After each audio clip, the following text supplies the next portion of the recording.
السلام علیکم ورحمۃ اللہ وبرکاتہ۔ ناظرین، آپ کا سواگت ہے ہماری نئی ویڈیو میں۔ آج ہم بات کریں گے شہر اورنگ آباد میں موجود دروازوں اور کھڑکیوں کی تاریخ پر۔ ان دروازوں کو کس نے، کب اور کس لیے بنوایا تھا؟ ناظرین، شہر اورنگ آباد ہندوستان کے قدیم اور خوبصورت شہروں میں سے ایک شہر ہے۔ یہ شہر تقریباً 450 سال پہلے مرتضیٰ نظام شاہی سلطنت احمد نگر کے وزیر اعظم ملک امبر نے بسایا تھا۔ اورنگ آباد شہر مہاراشٹر کی سیاحتی راجدھانی یعنی ٹورسٹ کیپٹل مانی جاتی ہے۔ شہر اورنگ آباد میں روزانہ ہزاروں پریٹک گھومنے کے لیے آتے ہیں۔ اورنگ آباد اپنی ثقافت کے ساتھ ساتھ اپنی پرانی تاریخ کے لیے بھی بہت مشہور ہے۔ یہاں پر بہت سی عظیم الشان خاندان و حکومتوں نے راج کیا، جن میں Tughlaq dynasty, Bahmani dynasty, Khalji dynasty, Mughal dynasty, Nizam Shahi dynasty, Asaf Jahi dynasty, Maratha dynasty وغیرہ شامل ہے۔ شہر اورنگ آباد ایک طرح سے دکن کا خزانہ تھا۔ یہ علاقہ مغلوں کے لیے بڑا اہم شہر مانا جاتا ہے۔ شہر اورنگ آباد دکن پر حکومت کرنے کے لیے بہت مفید اور ایک اہم علاقہ تھا۔ اس پر حکومت کے لیے مغلوں کے پہلے بادشاہوں نے بڑی محنتیں کی۔ بادشاہ اکبر اور جہانگیر کو تو بڑی شکستیں ہوئی، ساتھ شاہ جہاں کو بھی بڑی دقتیں اٹھانی پڑی۔ ملک امبر نے کئی سالوں تک شہر اورنگ آباد اور خاص طور پر علاقہ دکن کو مغلوں کے طوفان سے بچائے رکھا۔ بالآخر ملک امبر کے انتقال کے بعد شاہ جہاں نے ملک امبر کے بیٹے فتح خان سے صلح کی اور اورنگ آباد کو مغلیہ سلطنت میں داخل کر دیا۔ اورنگزیب یہاں صوبے دار کی حیثیت سے تشریف لائے، بعد ازاں وہ بادشاہ بن کر یہاں آتے رہے۔ تقریباً 25 سال کا عرصہ اورنگزیب نے شہر اورنگ آباد میں گزارا، اسے بسایا اور اس کو اپنے پسندیدہ نام سے نوازا۔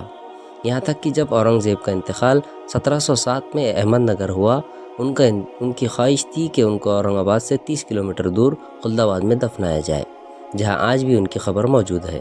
شہر اورنگ آباد صرف مغلوں کی تاریخ کے لیے ہی نہیں بلکہ ان کی تعمیرات کے لیے بھی بہت مشہور ہے، جن میں اورنگزیب کی بنائی گئی خوبصورت فسیلیں اور دروازے شامل ہیں۔ آج کی اس ویڈیو میں ہم انہی دروازوں کی تاریخ کو جاننے کی کوشش کریں گے۔ اورنگ آباد کے آس پاس شہر پناہ نہایت پختہ اور مضبوط ہے۔ شہر اورنگ آباد 52 دروازوں کا شہر ہے، جن میں دروازوں کی تعداد تقریباً 35 کے قریب اور کھڑکیوں کی تعداد تقریباً 15 کے آس پاس بتائی جاتی ہے، جن میں سے اکثر کھڑکیاں تو ضائع ہو چکی ہے، کچھ کے تو صرف نام و نشان باقی ہے۔ آپ کو بتاتے چلے کہ دروازوں اور کھڑکیوں میں کیا فرق ہے۔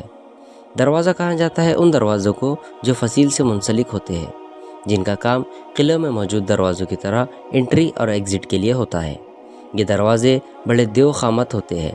اس کے علاوہ کھڑکیاں علاقے اور بستی کے داخلے یا نشانی کے لیے بنائی جاتی ہے۔ ابھی فی الحال 52 دروازوں میں سے صرف 20 یا 22 دروازے ہی موجود ہیں۔ اس کے علاوہ کھڑکیوں میں سے 9 کھڑکیاں صحیح سلامت موجود ہیں۔ ان دروازوں کی تعمیر کا ارادہ شہزادہ اورنگزیب نے 1658 کے قریب ہی کر لیا تھا، لیکن اس وقت وہ جنگ سمو گڑھ میں مشغول تھا۔ جنگ سمو گڑھ یہ لڑائی شاہجہاں کے 4 بیٹوں کے درمیان لڑی گئی، جس میں شاہ شجاع، مراد بخش، اورنگزیب اور دارا شکوہ نے حصہ لیا تھا۔ یہ لڑائی آگرہ میں 1658 سے 1659 کے درمیان لڑی گئی۔ اس لڑائی کا مقصد شاہجہاں کے بعد وراثت یعنی بادشاہ کی گدی کو حاصل کرنا تھا، جسے اورنگزیب نے جیت لیا۔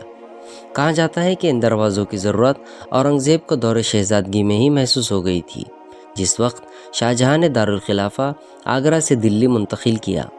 جب اورنگزیب دکن کے صوبے دار کی حیثیت سے موجود تھے، اس وقت کھڑکی کے آس پاس کافی دقتیں تھیں۔ اس زمانے میں آس پاس کے علاقوں کے چور لٹیرے رات کے وقت اچانک حملہ کرتے، لوٹ پاٹ مچاتے، قتل و غارت گیری کرتے اور گورنر یا صوبے دار کی غیر موجودگی کو ہتھیار بنا کر پورا شہر اجاڑ دیتے۔ اس کے حل کے لیے اورنگزیب نے ان دروازوں کو بنانے کا ارادہ کیا اور پورے شہر کو فصیل بند کیا۔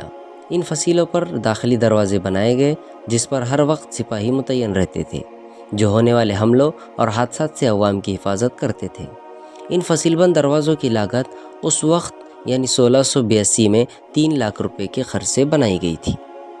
اورنگزیب نے خواجہ جہاں بہادر کوکلتاش، جو لاہور میں مغلوں کا گورنر تھا، جس کا مقبرہ آج بھی لاہور میں اورنگزیب کے نانا اور شاہ جہاں کے انکل آصف خان کے مقبرے کے پاس موجود ہے، کو 1682 میں یہ کام سونپا تھا۔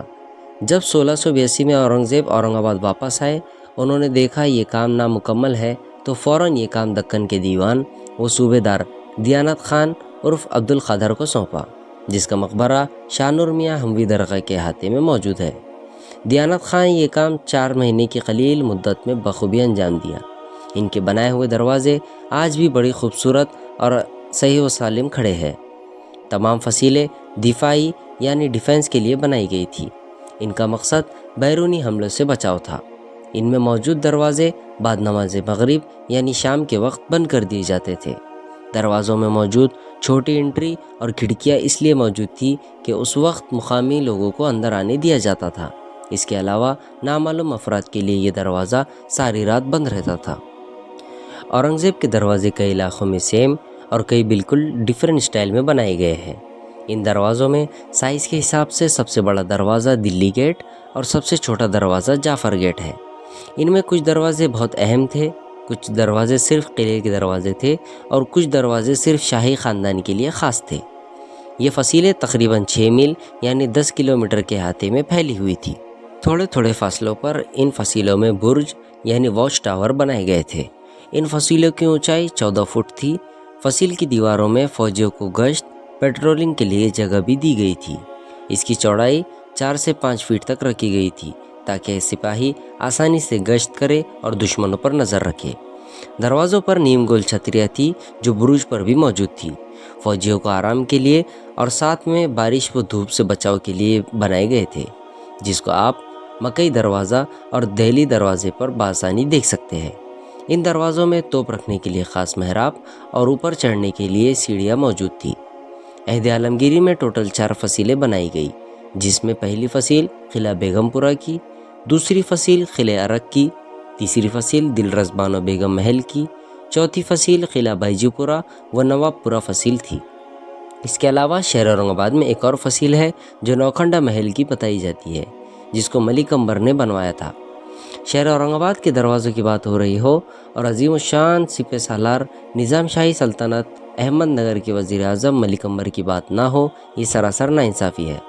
ملک امبر نے شہر اورنگ آباد کا سب سے قدیم اور سب سے بڑا دروازہ بنوایا، جس کا نام بھڑکل گیٹ تھا، جو الحمدللہ آج تک صحیح و سالم کھڑا ہے۔